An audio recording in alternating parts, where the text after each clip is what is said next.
Kalau saya justru jauh lebih ekstrim. Kalau memang Jokowi ingin menghabisi PDIP, mestinya partai ini nggak lolos ambang batas parlemen. Kalian aja selesai. Kalau cuma turun 3%, 4%, 5% kelas menengah ke bawah, bagi saya nggak ada efeknya. Kalau mau, nggak lolos ke parlemen bersama dengan PDIP. Menurut Anda, Pak, Lebih sensasional ya. Lebih sensasional. kan sebenarnya betul itu sama Mensesnek betul juga. Kalau pilpresnya misalnya calonnya PDIP ini bisa dihabisi, basis-basis politiknya, kenapa pileknya tidak? Ini kan menjadi pertanyaan besar. Artinya apa? Kalau ada kekuatan besar yang bisa menghabisi basis-basis kekuatan PDIP yang selama ini kuat misalnya mendukung Pak Jokowi, kenapa pileknya tidak? Turunnya paling 10 kursi ini hilang gitu. Kenapa yang dihabisi hanya pilpres ya? Pileknya tetap. Pileknya tidak. Jangan-jangan memang nggak kuat. Betul kata Bang Jai. Ini soal konsolidasi, ini soal militansi, ada perasaan tersakiti dan hianati. Oleh karena itu saya selalu mengatakan kalau PDIP mau dihabisi, jangan lolos ke parlemen sekalian, Pak. Ada faktor mer. PPN adalah undang-undang ya kita akan laksanakan, tapi selektif, hanya untuk barang mewah. Untuk rakyat yang lain kita tetap lindungi. Sudah sejak akhir 23 pemerintah tidak memungut yang seharusnya dipungut untuk membela, membantu rakyat kecil. Ya. Jadi kalaupun naik itu hanya untuk barang mewah. Sahabat SCT, mengerikan sekali ini. Hasto resmi ditetapkan sebagai tersangka oleh KPK, tapi belum ada pengumumannya. Yang ada baru info-info dari wartawan. Sudah keluar sprindik. Bisa begitu ya? Ketika ditanya kepada KPK, ya nanti tunggu sebentar lagi kita mau gelar konferensi pers. Peneliti CIE, Muhammad Chairul, mengapresiasi langkah KPK yang disebut-sebut telah menetapkan Sekretaris Jenderal PDIP, Hasto Kristianto, sebagai tersangka.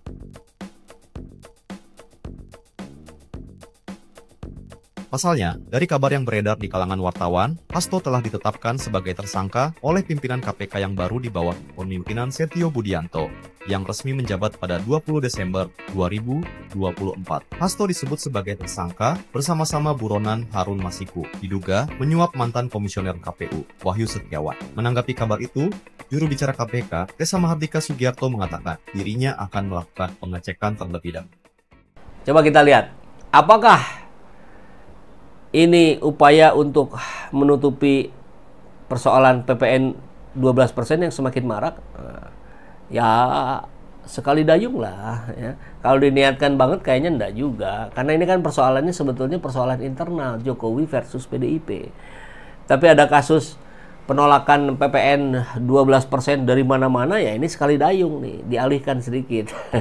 Gitu kali ya. Coba kita dengar. Karena memang di KPK sendiri ini masih belum terlihat nampak adanya giat ataupun aktivitas terkait penetapan tersangka Hasto Kristianto. Dan juga nama Hasto kabarnya ini tercantum dalam surat perintah penyidikan atau sprindik, yang mana dalam surat tersebut juga disebut menyatakan bahwa Hasto sebagai pihak pemberi suap bersama Harun Masiku kepada mantan komisioner KPU Wahyu Setiawan terkait penetapan calon anggota DPR RI periode 2019 hingga 2024. Dan juga penetapan Hasto ini dilakukan setelah pimpinan baru KPK yakni Setio Budianto mengucapkan sumpah jabatan di hadapan Presiden. Dan juga pada di tahun ini Hasto Kristianto telah menjalani 2 kali pemeriksaan oleh KPK, dan di kedua pemeriksaan tersebut Hasto Kristianto berkapasitas sebagai saksi atas kasus Harun Masiku.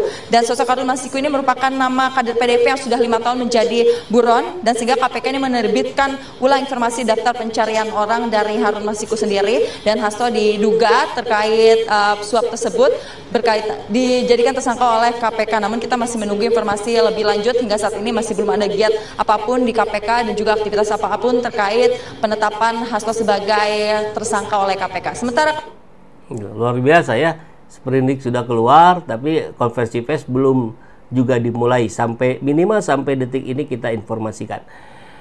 Mungkin menit berikutnya ada. Tapi artinya ini pasti ada tarik-tarikan yang luar biasa di belakang layar antara KPK dengan kepentingan pro kontra ini ya. Untuk kan kita tahu sahabat SCT, jangan lupa kemarin sudah mulai muncul ada 2 nama anggota DPR yang terkait diduga korupsi kasus dana CSR di Bank BI. Dan konon katanya salah satunya itu dari Gerindra. Wah, kemarin sudah saya apresiasi itu Gerindra dan Pak Prabowo. Kan Pak Prabowo sudah bilang siapapun nggak peduli termasuk kader Gerindra kalau melakukan korupsi tangkap. Oh, keren ini ya sebagai bukti nyata. Dengar-dengar diralat nih. Wallahu a'lam bishawab. Kita belum tahu lagi kabarnya. Tapi yang ini saya kira juga begitu. Ada tarik-tarikan luar biasa ya. Sebenarnya nggak breaking banget ini breaking newsnya ya, ketika Hasto dijadikan sasaran tembak dor katanya, kata Pak Jokowi itu. Tapi ya inilah fakta bahwa sekarang sedang dilakukan upaya untuk mendegradasi PDIP ya, menghancurkan PDIP atau mengambil alih PDIP. Jadi diambil alih saja PDIP-nya oleh kubunya Joko Widodo. Ngeri bukan? Allahu Akbar.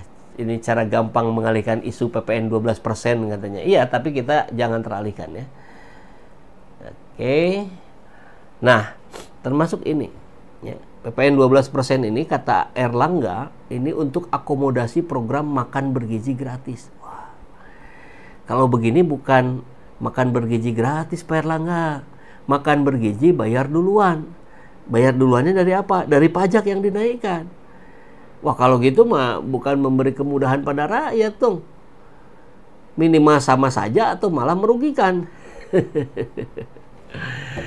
Aduh, berita-berita di kita ini ya. Tapi yang menjadi perhatian kita adalah inikah? Pertanyaan kah kalau inikah? Inikah yang dimaksud Jokowi beberapa hari yang lalu ketika memperagakan sebuah lagu ya dari ibu-ibu yang dinyanyikan di atas panggung. Gitu-gitu ya nadanya. Pokoknya terakhirnya dor. Oh, dor ini bahasa simbolik dari Jokowi yang diarahkan kepada PDIP dan terbukti hari ini Hasto jadi tersangka. Jadi inilah bentuk perlawanan Jokowi yang marah setelah dipecat oleh si Merah. Perlawanan ini tidak akan berhenti di sini. Besok lusa akan ada pertarungan yang lebih dahsyat, Jokowi versus PDIP.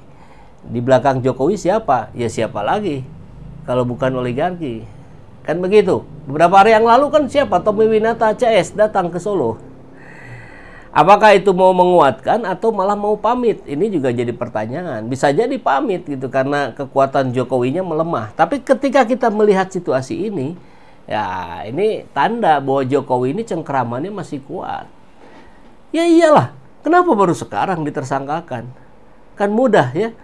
Kenapa nggak dari dulu? Ya dari dulu kan Jokowinya masih jadi petugas partainya PDIP. Langsung saja kita lihat. Ternyata inikah maksudnya dor dari Jokowi? Ngeri-ngeri bener ya. Nah, ketika kita sedang disibukkan dengan pertarungan politik di PIK, mereka sedang senang-senang loh.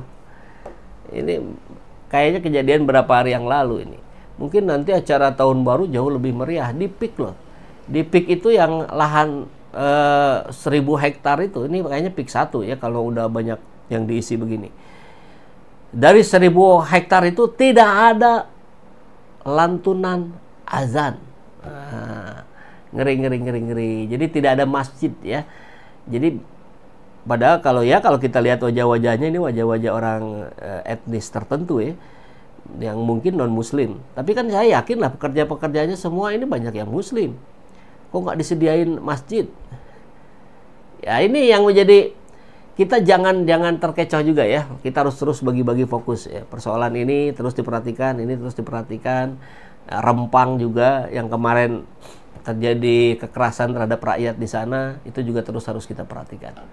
Kita ingat-ingat lagi lah bagaimana perlawanan Prabowo terhadap koruptor. Saudara sekalian, begitu saya dilantik jadi Presiden Republik Indonesia, jika memang saya menerima mandat dari rakyat, pada saat itu saya akan cari bukti-bukti korupsi semua itu. Dan pada saat itu mulai saat itu saya akan kejar koruptor-koruptor itu. Bila perlu sampai ke Antartika, sampai ke padang pasir yang paling jauh akan saya kejar. Hai para koruptor atau yang merasa pernah mencuri dari rakyat, kalau kau kembalikan yang kau curi, ya mungkin kita maafkan, tapi kembalikan dong. Nanti kita beri kesempatan cara mengembalikannya, bisa diam-diam supaya nggak ketahuan. Mengembalikan loh ya, tapi kembalikan. Ya begitulah ya, ada perbedaan yang keras, tegas dengan lembut dan seperti mau kan beginilah intinya. Kalau mau dikembalikan diam-diam, artinya di situ ada ruang gelap. Di mana ada ruang gelap, di situ ada transaksi ilegal. Ini rumusannya.